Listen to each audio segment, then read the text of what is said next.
नमस्कार, मैं रण सिंह चौधरी और आप देख रहे हैं टाइम इंडिया टीवी नेटवर्क। और एमसीडी के चुनाव दिल्ली में जोरों पर है और सभी पार्टियां अपने उम्मीदवार उतार चुकी है और सभी उम्मीदवार जोर शोर से अपने क्षेत्र में घूम रहे हैं। और इसी उसमें हमारे पास वार्ड नंबर 118 द्वारका विधानसभा से बीजेपी की निगम पार्षद रही पूनम जिंदल को बीजेपी पार्टी ने फिर दोबारा उनके कार्य शैली को देखते हुए उनको फिर अपना उम्मीदवार उतारा है। आइए जानते हैं उनका क्या कहना है इस पर। पूनम जी, आज भाजपा ने आपको फिर दोबारा मौका दिया है, कुछ ही पार्षदों को दिया गया, क्या कहेंगे? मैं सबसे पहले अपने शीर्ष नेतृत्व का बहुत बहुत धन्यवाद करना चाहूँगी कि उन्होंने मुझे मौका दिया। इसमें भाई प्रवेश वर्मा जी, हमारे संगठन मंत्री सिद्धार्थन जी, भाई हमारे प्रद्युमन राजपूत जी और जितने हमारे शीर्ष नेता हमारे, क्योंकि कार्यकर्ता बंधु सभी ने मेरा साथ दिया। और जब उसका परिणाम ये निकला कि ये मुझे तीसरी बार ये टिकट मिली और मेरे पे विश्वास जताया गया और मैं सभी की आशाओं पे पूरी उतरूंगी। जो भी काम होंगे पूरे मन तन धन से करूंगी। अभी कुछ चर्चाएं चल रही है क्षेत्र में, कुछ भाजपा के कार्यकर्ता कह रहे हैं कि इनका नाम नहीं चल रहा था, लेकिन एकदम कहाँ से नाम आ गया, कोई नहीं कह सकते क्या कारण रहा, क्या कहेंगे इस पर? देखो, ये हमारी बहुत बहुत अच्छी हमारे जो संगठन की रीति है कि राय नुमाशी होती है, उसमें सभी का मंथन किया जाता है, उसमें सभी से नाम लिए जाते हैं। तो अगर नाम नहीं गए तो कैसे मुझे टिकट मिली? हमारे सारे मंडल के द्वारा हमारे कार्यकर्ता बंधुओं की राय शुमारी के अनुसार ही ये कार्यक्रम मुझे ये टिकट मिली है। कुछ क्षेत्र में आपसे कुछ लोग नाराजगी भी है, उनको किस तरह आप मनाएंगे, कैसे किया जाएगा, क्या बनाएंगे स्थिति आपको? देखो, जब हम साथ रहते हैं, घर में भी हम साथ रहते हैं, तो कुछ नाराज़गी हो जाती है। मैं उन्हें मनाऊँगी और जो जो उनकी उनकी बात है मैं सुनूँगी। और जो मेरे से कुछ गलतियाँ, हो सकता है मुझसे कुछ गलतियाँ भी हो रही हैं, तो उन गलतियों को सुधारने की भी कोशिश करूँगी। जी, उपाध्याय जी क्या कहेंगे? आज अपनी उम्मीदवार आपके बीच में है पूनम जिंदल जी, इसके बारे में बता दें। चौधरी साहब, पूनम जी 2 बार पार्षद रह चुकी हैं, इनको हर चीज़ का एक्सपीरियंस है। और अभी जो वार्ड जुड़ा है वो और ये मिलके, यहाँ ना कोई भी आदमी अभी टक्कर में नहीं है। कोई कहे कि कोई भी आदमी आ रहा हो, तो इस बार सीधी सीधी बात है कि भाजपा आज जान निकल रही है।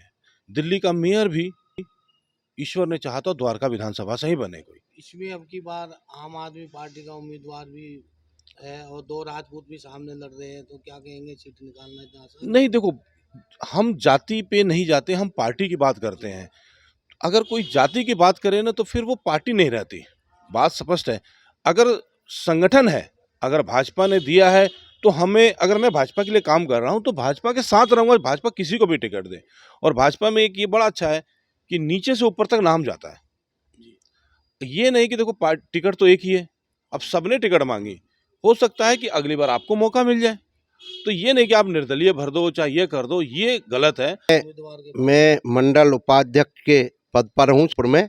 और मैं बताऊं कि हमारी पार्टी में जितनी ट्रांसपेरेंसी से रायशुमारी हुई है, सभी मंडल के लोगों ने उसमें रायशुमारी, हमारी पार्टी के कई वरिष्ठ नेता आए, इवन टू हमारे जो युवा मोर्चा के अध्यक्ष हैं और बेंगलोर से सांसद हैं भाई तेजस्वी सूर्या जी, वो खुद आए और बहुत सीनियर मोस्ट वहाँ बैठे थे। तो सबके बीच में रायशुमारी हुई और गुप्त मतदान के द्वारा वो रायशुमारी हुई।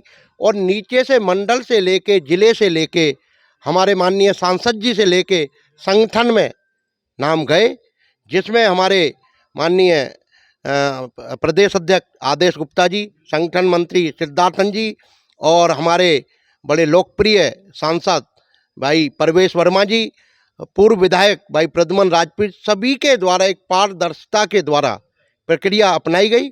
और उसमें उसके द्वारा सभी ने सर्वसम्मति से तय किया कि पूनम जिंदल जी वरिष्ठ निगम पार्षद नहीं है, उनकी जो कार्य करने की शैली है वो बहुत अच्छी रही है। ठीक है, जब इतना है, क्यों 2 साल तो कोरोना काल में निकल गए, केजरीवाल जी ने एमसीडी का 13,000 करोड़ रुपया बकाया नहीं दिया। फंड की किल्लत के बावजूद भी जितने वो काम करवा सकती थी, चाहे तुम्हारा डीडीए का पार्क, इतना बड़ा कूड़े का अंबार था, उसको एक बहुत साफ सुथरा करके उसमें आज सामाजिक धार्मिक सभी प्रोग्राम उसमें होते हैं और वो एक क्षेत्र के लिए बहुत एक अच्छी, और वो विशेष रूप से वार्ड 118 में ही पड़ता है, तो वो सारा कुछ करा गया। चाहे सीवर की वो हो, पर जितनी वो है, जितना वो कर सकती थी वो उन्होंने किया है और आगे भी, अब तो वार्ड और भी जुड़ा है, पूरी कोशिश होगी। वो कार्यकर्ताओं को सभी को साथ लेने की क्षमता रहते हैं, उनका किसी से कोई मनमुटाव नहीं था, क्योंकि सरल स्वभाव उनकी कार्यशैली है। उस कार्यशैली को देखते हुए सभी कार्यकर्ता भारतीय जनता पार्टी के, ये मैं विश्वास दिलाता हूं और मुझे आशा है कि सभी एकजुट होकर भारतीय जनता पार्टी यहाँ से और कोई उनके टक्कर में नहीं है, हम बहुत भारी बहुमत से विजयी होके पूनम जिंदल जी को हम विजयी बनाएंगे, ये हमको विश्वास दिला सकते हैं। धन्यवाद। जय भारत, भारत माता की जय, जय हिंद। कैलाश, तो अपने वार्ड से किस तरह की मजबूती करेंगे अपने उम्मीदवार के लिए? देखो, कैलाश मेरा नाम है और पिछले 15 सालों से मैं भारतीय जनता पार्टी का पुराना एक पदाधिकारी रहा हूँ और अभी भी मैं नजफगढ़ जिले में एससी मोर्चे में जिला उपाध्यक्ष हूँ। मैं सिर्फ यही कहना चाहूँगा कि इस बार जो टिकटें मिली हैं हमारी पूनम जिंदल जो अपना पद रही हैं, इनकी बहुमत से जिताना हमने।